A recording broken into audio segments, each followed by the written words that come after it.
रक्षाबंधन आणि नारळी पौर्णिमेला नारळाचा गोड पदार्थ तर हवाच.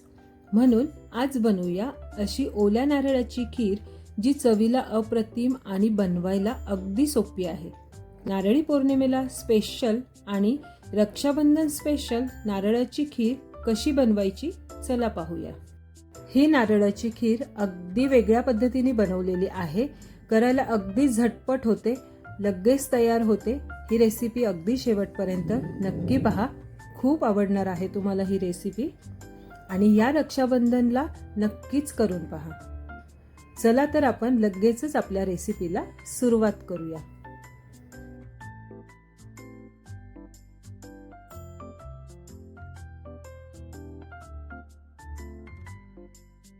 नारळाच्या खिरीला घट्टपणा येण्यासाठी इथे मी फक्त 3 चमचे तांदूळ घेतलेले आहेत. स्वच्छ धुवून आपल्याला ते 15 ते 20 मिनिटं असेच भिजत ठेवायचे आहेत. आता इथे एक मध्यम आकाराचा नारळ घेतलेला आहे. अख्खा नारळ इथे मी यूज करणार आहे. मीडियम आहे, जास्त छोटा नाही आणि खूप मोठा सुद्धा नाही.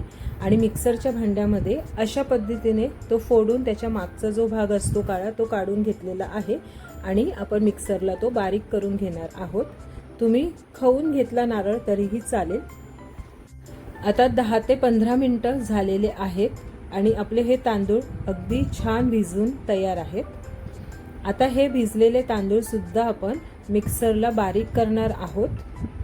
अशा पद्धतीने आधी तांदूळ घ्यायचे, बारीक करायचे, नंतर त्यावर जे भिजत ठेवलेलं पाणी होतं ते टाकून तेही त्यामध्ये मिक्स करून घ्यायचे. आणि आता मिक्सरमध्ये जे बारीक करून घेतलेला नारळाचा चव आहे त्यामध्ये हे तांदळाचं बारीक केलेलं मिश्रण घालून घेतलेलं आहे. आता इथे आपल्याला 2 चमचे मिल्क पावडर घालून घ्यायची आहे. मिल्क पावडरनी ही जी नारळाची खीर आहे ती खूप अप्रतिम बनते. आता एका छोट्या टोपामध्ये मी खसखस छान भाजून घेतले आणि ती आपण थोडीशी कुटून घ्यायची आहे. कुटून घेतल्यामुळे खसखसचं चव छान एन्हान्स होते आणि छान चव लागते खिरीला. ती सुद्धा आपण ह्यामध्ये मिक्स करून घेतलेली आहे. आणि अगदी थोड्याशा दुधामध्ये केसर भिजत घातलेले होते 5-10 मिनिटं, ते सुद्धा ह्या मिश्रणात आपण घालून घेणार आहोत. आणि तुम्ही पाहू शकता खूप सुंदर असा रंग आलेला आहे. आता एका पॅनमध्ये किंवा टोपामध्ये अशा पद्धतीने तूप घालून घ्यायचे, पूर्ण 1 चमचा. आणि हे तूप ह्या टोपाला सगळीकडे व्यवस्थित लागलं गेलं पाहिजे. आता यामध्ये 2 पूर्ण कप पाणी घेतलेलं आहे. पाण्यामध्ये मी ही खीर बनवते, म्हणजे पाणी आणि दुधाचं मिश्रण करून ही खीर बनवते मी. जर तुम्हाला पूर्ण दूध वापरायचं असेल तर वापरू शकता, पण पाण्यामध्ये आणि दुधामध्ये खीर खूप अप्रतिम लागते. फक्त 2 कप पाणी घ्यायचे. त्यानंतर अगदी थोडं थोडं करून हे जे आपण मिश्रण बनवलेलं आहे ते घालून घ्यायचं. एकदम हे मिश्रण यामध्ये घालायचं नाही, थोडं थोडं करूनच घालायचं, म्हणजे खाली चिटकत नाही. आणि आपण तूप लावून घेतलेलं आहे किंवा तूप पसरून आपण ह्या भांड्यामध्ये घेतलेलं आहे, त्यामुळे खोबरं आणि तांदळाचे हे मिश्रण खाली अजिबात लागत नाही. पण चमच्याने कंटिन्यू आपल्याला अशा पद्धतीने ढवळून घ्यायचं आहे. एक उकळी येईपर्यंत आपण हे मिश्रण चमच्याने हलवून घेणार आहोत. आणि तुम्ही पाहू शकता खूप सुंदर असा रंग या खिरीला दिसत आहे. आता इथून पुढे एक उकळी आल्यानंतर मी दूध घालून घेणार आहे. आता 2 कप जे आपण पाणी घेतले त्यासाठी 3 कप इथे दूध घ्यायचं आहे. हे प्रमाण अगदी व्यवस्थित आहे. जर काहींना पूर्ण दुधातच बनवायची असेल खीर तर तुम्ही बनवू शकता. पूर्ण 5 ते 6 वाट्या दूध घ्यायचे आणि हे मिश्रण त्यामध्ये घालून मिक्स करून घ्यायचे.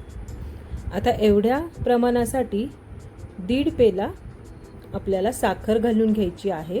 यामध्ये एकदम परफेक्ट गोडीला खीर होते. वेलची पावडर आणि जायफळ पावडर घालून घेतलेली आहे आणि कंटिन्यू आपल्याला चमच्याने ही खीर स्टर करून घ्यायची किंवा ढवळून घ्यायची आहे. आवडीप्रमाणे ड्रायफ्रूट्स घालायचे आहेत आणि छान एक उकळी येईपर्यंत चमच्याने स्टर करून घ्यायचं आहे. झाले की नाही अगदी 5 ते 7 मिनिटांमध्ये ही ओल्या नारळाची आपली मस्त चविष्ट खीर गरमागरम सर्व करा आणि या रक्षाबंधनला नक्कीच ट्राय करा. खूप अप्रतिम चवीला लागते. करण्याची पद्धत थोडी वेगळी आहे, पण खूप सोपी आहे. या पद्धतीनेच करा. आता एका बाउलमध्ये ही खीर मी सर्व करून घेतली आहे. वरतून आवडीप्रमाणे तुम्ही ड्रायफ्रूट्स घालू शकता. रेसिपी अगदी शेवटपर्यंत पाहिल्याबद्दल तुम्हा सर्वांचे खरंच खूप मनापासून धन्यवाद. रेसिपी आवडली असेल तर नक्कीच लाईक, शेअर, सबस्क्राईब करायला विसरू नका. आणि सर्वात महत्त्वाचं म्हणजे हेल्दी खा आणि हेल्दी राहा.